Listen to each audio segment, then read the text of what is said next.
Здравейте, приключенци! Аз съм Дани. Аз самото видео съм посветила на това на моите 13 факта. Ако са ви интересни, продължавайте да гледате. Ще кажа едно съобщение в края на видеоклипа. Да. Първи факт за мен е, че си гриза ногтите. Не, по-точно гризях ги. Преди 2 месеца спрях да ги гриза и даже се лакирам вече. Срамувам се, че понякога съм ги гризала поне един път. Срамувам се това, но вече не е така. Втори факт за мен е, че винаги, когато да е пролет, лято, есен, зима и да съм с 5 одеяла, с 2 одеяла, няма значение. Винаги този крак десният ми, винаги е открит навън. Винаги е върху одеялото. Не знам защо, но просто съм свикнала така и не мога да отвикна. Трети факт за мен е, че винаги си махам чорапите, когато лягам. Просто не мога да издържам да съм легнала с чорапи, да шавам с чорапи, просто всичко, което е свързано с чорапи в леглото ме дразни и затова ги махам. Четвърти факт за мен е, че винаги абсолютно всяка вечер си лягам с слушалките в леглото. Да. Преди да си легна, слушам 1-2 часа музика. Пети факт за мен е, че не ям никакви плодове, освен ябълка и диня. Нищо друго не ям, просто на другите повръща ми се от самия им аромат, гадно ми е. Седми факт за мен е, че съм много страхлива. Примерно, ако някой отвори вратата или просто се среща с някой без да очаквам, плаша се и да. Осми факт за мен е малко такъв, който по-точно седми факт. Осми не знам. Мисля, че е седми, но ако го повторим, извинявам се. Седми факт за мен е, че винаги сигурно сте го усетили в някои мои клипове, малко заеквам, повтарям някоя дума, защото съм се оплашила от малко от нещо и просто понякога повтарям думата или не мога да я изкажа. Извинявам се за това мое изказване, но просто съм такава и моля ви, не хейтвайте и не се подигравайте, защото може да се случи на всеки. Просто съм се оплашила от малко и така си ми е останало, но не се лекувам, не съм психично болна, не си мислете такова нещо. Просто опитам се да говоря по-бавно, за да не ви притеснявам по този начин.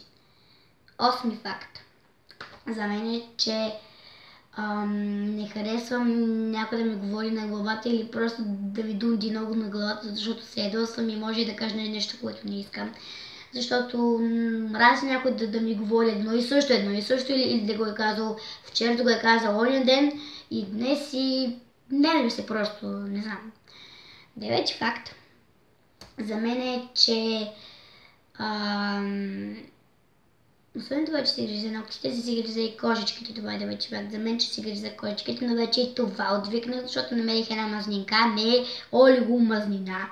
Ми като лак нещо, където се маже тук върху самия ногът отгоре, за да се предотвратят кожи. Десети факт за мен е, че вече пораствам, сигурно вече още малко ще бъда в по-голямата възраст, защото просто така мисля и просто мисля, че това е факт за мен, защото пораствам. На 11 съм все пак и имам някои неща като за по-големите възрасти и да, не е доста хубаво сега да ги споменавам пред камерата, защото не е много хубаво.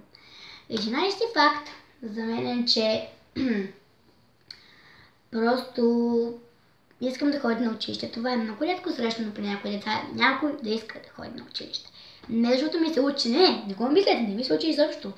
Но ходя там, за да се забавлявам с моите приятели, за да ги виждам, за да се снимам или да качвам снимки във Фейсбук. 12 факт за мен е, че поне 20 пъти на ден влизам в Фейсбук. Не ми се смейте обаче, където няма какво да правя и 20 пъти на ден влизам в Фейсбук, даже повече да не постоянно качвам снимки, някъде се снимам. И да, и 13 факт за мен е, че когато ми е скучно, винаги си намирам оправдания да излезна. Винаги звъня на 4-5 мои приятели, събираме се пред нас, играем на стажария, паши, гонница, криеница, гамако, знаете какво означава изобщо. И къде е България, на много игри, каня най-добрите си приятели, които са на точно 2 крачки от мен и могат да до другия, до третия, до 5-я, до 6-я, до 10-я и да го викна. Да. И това бяха моите 13 факта за мен. Ако видеото ви е харесало и ми го покажете, като дадете палче нагоре и се абонирате за канала ми, защото мисля, че е така редно. Искам да кажа съобщението. Така, обърнете внимание.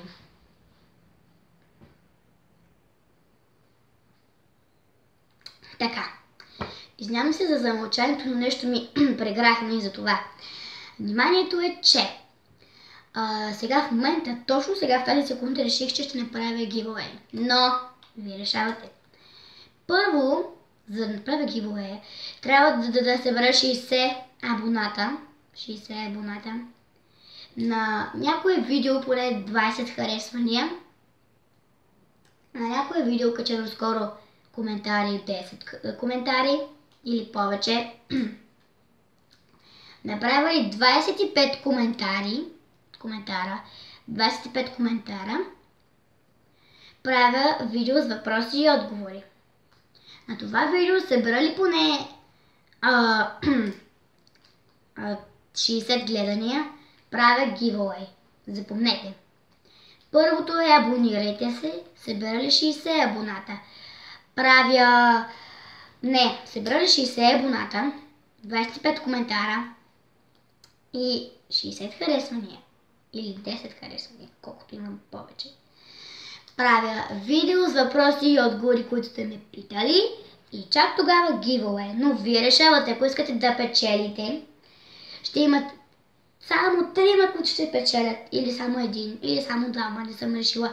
Но вие решавате, ако искате подаръци, като например брокатени фломастри, нещо с брокат или нещо, което ще ви изненадам. Вие решавате или се абонирате, коментирате, харесвате и да задавате въпроси или нищо.